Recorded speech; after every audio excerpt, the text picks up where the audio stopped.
I'm Joe Duffy, CEO of OffshoreInsiders.com. On this video, we're going to take a look at some pre-March Madness betting tips, late regular season handicapping tips, especially as to how it deals with the so-called bubble teams. Now, first of all, how do we define bubble teams? We like to use one of the cheat sheets on many of the sites out there that will tell you which teams are truly on the bubble as far as the NCAA tournament. Our cheat sheet of default is the Joe Lunardi's ones on ESPN. He has the last 4 teams in, the last 4 teams out, and the next 4 teams out. So that's kind of our standard cheat sheet. But again, by no stretch of the imagination when we're talking about this angle do we say that clearly it's black and white. These teams are bubble teams, these teams are not. As we said, it's only a cheat sheet, and we weigh factors accordingly. But as a general rule of thumb, when bubble teams are favored against non-bubble teams, we fade against them. Very simple reason why this works. If teams have done well in pressure situations, in quote-unquote must-win situations, they wouldn't be bubble teams in mid to late February and the early March when it comes to the bigger conferences where they're still in the regular season in early March.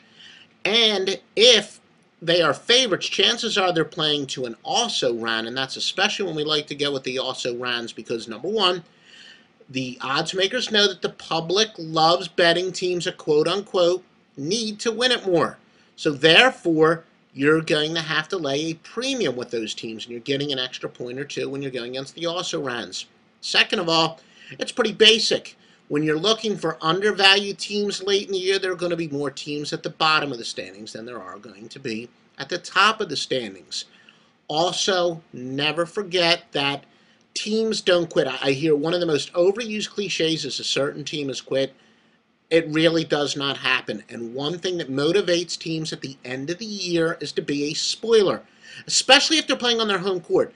No team wants another squad to be celebrating a big victory on their home court. Plus, these minor tournaments now, you got the CBI, the NIT, of course, the College Invitational Tournament, whatever the heck it's College Insider Tournament.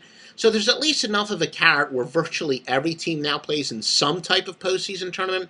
Got a little bit of carrot. Very few teams are playing out the string. That is why, again, we put a check mark to fade bubble teams when they're playing non-bubble teams, and especially if they are big favorites to squads that are also rans. Now, there is a little bit of an exception. When a bubble team is a large underdog against a team that is very likely a number 1 or 2 seed, there we kind of tend towards going with them because they've got all the motivation in the world to keep a game close. They know when it comes down to Selection Sunday, if they lost to the number 1 or 2 or 3 or 4 team in the country by a 2 or 3 point margin, that can also come big on Selection Sunday. So that's actually the circumstance where we would put a check mark in the positive column of a bubble team. Now, one thing that's also very important, one of those evergreen discussions that I've had with professional gamblers, elite handicappers, is how do we weigh overall quality as compared to form? Form meaning recent play. When it does come to the end of the year, pressure-packed situations, we weigh recent form a little bit more heavily than we would at the beginning of the year, at the middle of the year, under other circumstances, even this time of the year. Basically, if a team is struggling in the pressure situations, we look for them to continue to struggle. Now, if a team is playing pretty well as a bubble situation, we may wind up pass. There's no advantage either way. But keep in mind, you're going to have teams that actually play their way onto the bubble. Teams that were on the outside looking in, maybe going a nice winning streak. Still, remember our golden rule. It's always easier to be the hunter than the hunted.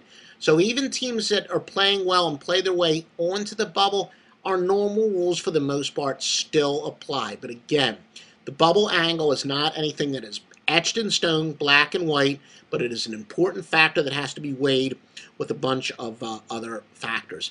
Now also when it comes to totals, as a general rule of thumb, when we're talking about bubble teams, we lean a little bit more towards the under because on offense there's going to be some angst, but intensity always shows up more on the defensive end. So in a big game, that means a lot, especially if you got two bubble teams. Might be some nervousness on the offensive end. They'll show in sloppy plays, but there will be strong defensive intensity. So this is just one of those extra angles that we weigh, but again, do not overweigh. We don't make many picks based purely on whether a team is in a bubble situation, the pressure's on them, etc. But it's most definitely something that corroborates all of our other factors. Now, once March Madness starts, we've got a lot of other angles. We'll talk about that in future videos. Whether it's before March Madness, after March Madness, baseball season, football season, the #1 source for winners is always going to be offshoreinsiders.com. And again, my picks, Joe Duffy, CEO of Offshore Insiders. I'm part of the dream team of God's Tips, but if you read our handicapper profiles, you'll see where I went out, and our website, offshoreinsiders.com, is built on first and foremost getting the best handicappers and allowing everything else to fall into place. So from the Canadian crew to Matt Rivers, who was the winningest handicapper on a large network of sites elsewhere before he made the jump to the show here.